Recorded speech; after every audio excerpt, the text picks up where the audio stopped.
Un día lo llamaron el «Niño de Oro» del fútbol español, un héroe adorado por miles de aficionados.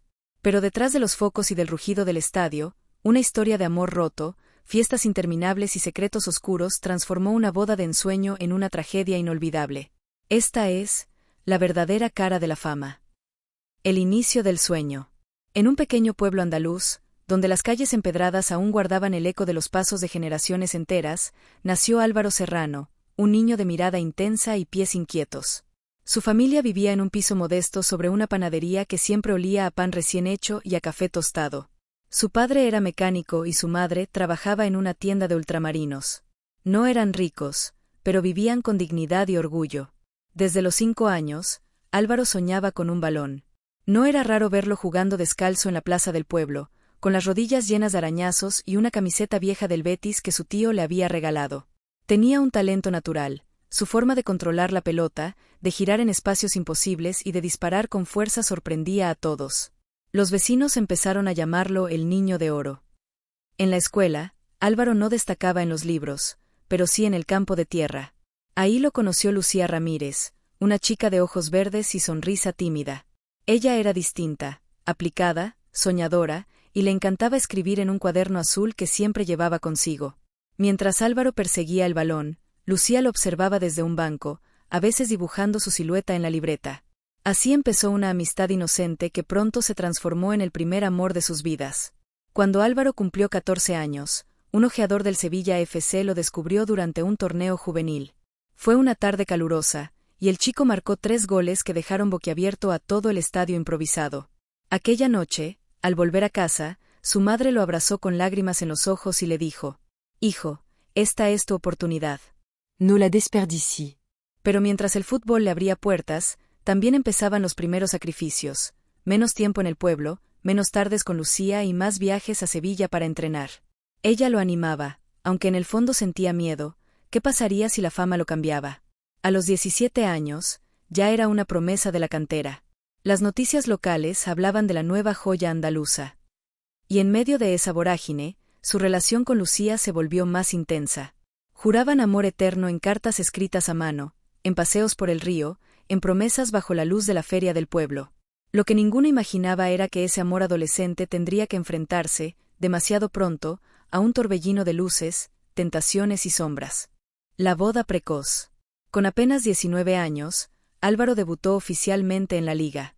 Su nombre apareció en los titulares deportivos. La perla andaluza deslumbra en su primer partido. La prensa hablaba de su talento innato, de su desparpajo en el campo y de la frescura que aportaba al Sevilla. Para su familia, era un orgullo; para Lucía, un motivo de alegría y también de temor. El éxito, aunque incipiente, trajo consigo un mundo nuevo: entrevistas, sesiones de fotos, patrocinios. Álvaro, aún con el acento marcado de su pueblo y la ingenuidad en los ojos, se encontraba rodeado de representantes que le prometían fortuna y de aficionados que lo idolatraban como si fuera un héroe griego. En medio de ese torbellino, tomó una decisión que sorprendió a todos: pedirle matrimonio a Lucía. «Quiero que estés a mi lado en todo esto», le dijo una noche de verano, bajo los fuegos artificiales de la feria. Lucía, con lágrimas de emoción, aceptó sin dudar. Para ella, era la confirmación de aquel amor que había nacido entre pupitres escolares y partidos en el campo de tierra.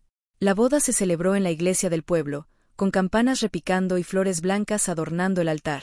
Fue un evento sencillo, pero cargado de sentimiento. Los vecinos se agolpaban en la plaza, aplaudiendo mientras los recién casados salían tomados de la mano. En las fotos, se veía a un Álvaro sonriente, trajeado, con el brillo de quien siente que lo tiene todo: amor, éxito y futuro. Sin embargo, no todos compartían ese optimismo. Los representantes murmuraban entre ellos: «Se ha casado demasiado joven. Esto puede ser un problema». Para el mundo del fútbol profesional, lleno de tentaciones y de vidas nocturnas, un matrimonio a los 20 era casi un obstáculo. Al principio, la vida en común fue un refugio. Álvaro regresaba de los entrenamientos y encontraba en Lucía la calma que necesitaba. Ella decoraba el pequeño piso en Sevilla con fotos de la infancia, plantas y detalles hogareños. Mientras él hablaba de los goles que soñaba marcar, ella escribía poemas en su cuaderno azul, dedicándole versos íntimos. Pero poco a poco, la diferencia entre sus mundos empezó a notarse. Cuando Álvaro salía a concentraciones o a cenas con compañeros de equipo, Lucía se quedaba sola, preguntándose qué estaría ocurriendo más allá de las luces y los aplausos.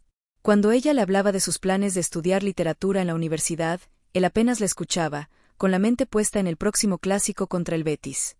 Las primeras grietas se abrieron con rumores en la prensa sensacionalista.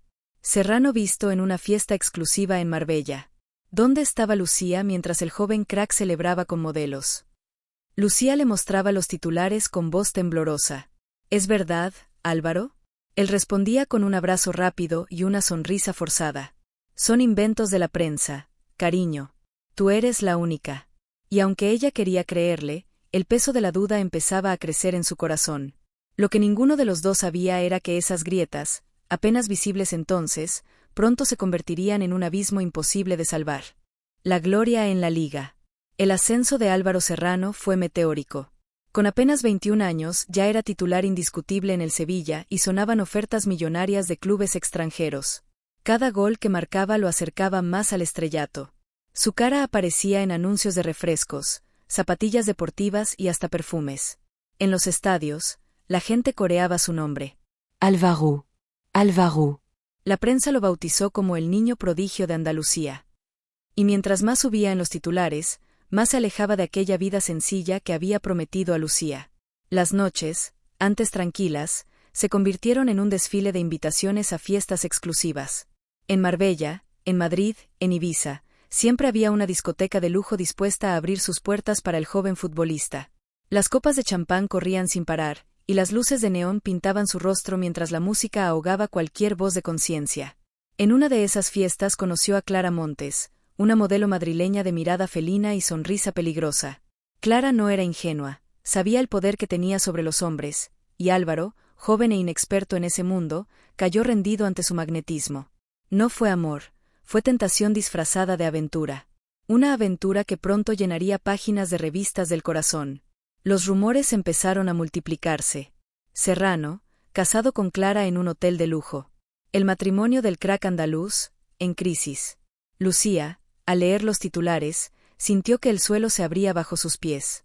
Lo esperó en casa, con la esperanza de escuchar una explicación convincente. Dime que no es cierto, susurró, con el cuaderno azul temblando entre sus manos.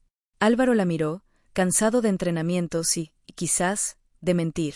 Lucía, son solo fotos, inventos. Tú sabes que eres lo más importante para mí. Ella lo abrazó, pero sus ojos ya no reflejaban la confianza de antes. Mientras tanto, en el vestuario, algunos compañeros lo advertían. Ten cuidado, chaval. La fama es como un cuchillo, te da brillo, pero también te corta. Álvaro, embriagado por la adulación, no escuchaba. Creía que podía con todo, con el fútbol, con el matrimonio, con las fiestas y con los rumores.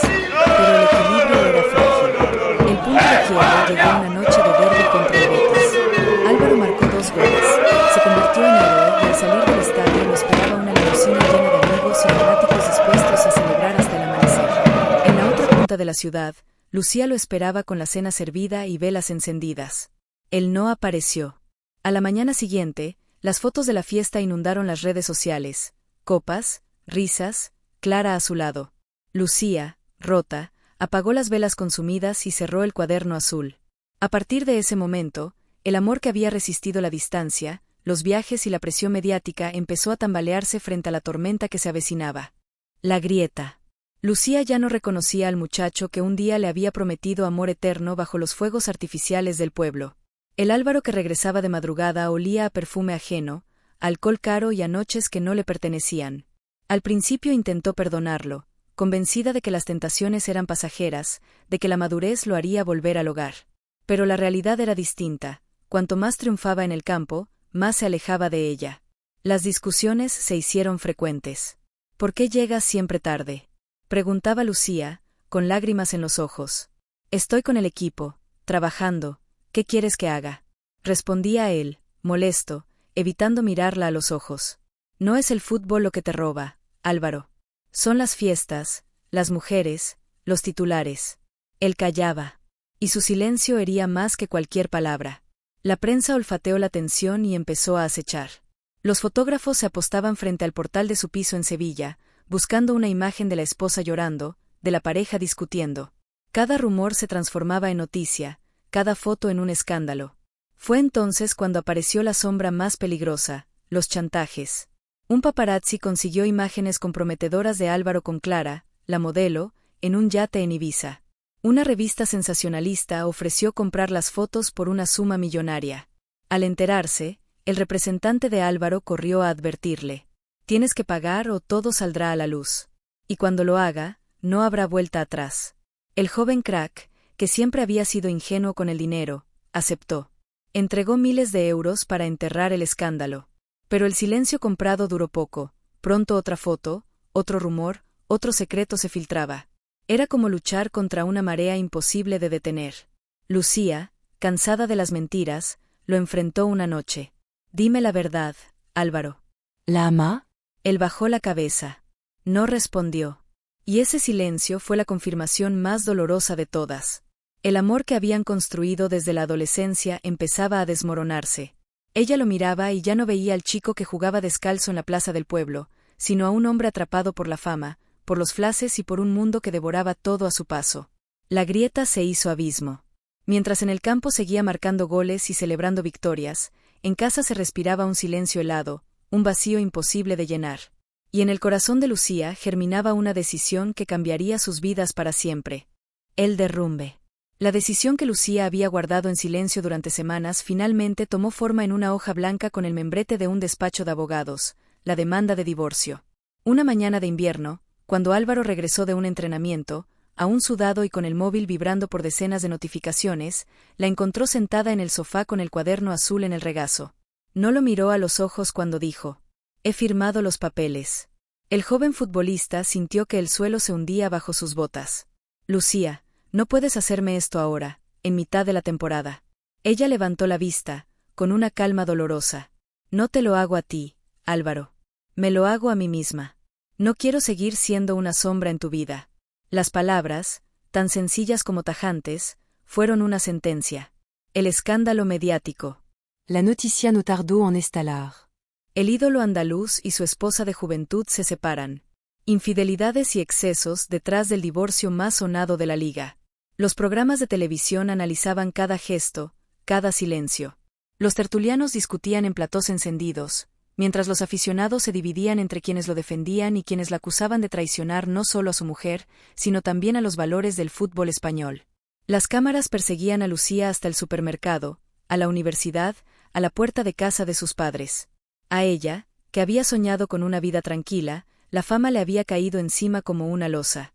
Y en medio de esa tormenta, decidió desaparecer, se mudó lejos de Sevilla, cerró sus redes sociales y se refugió en la escritura, su único refugio.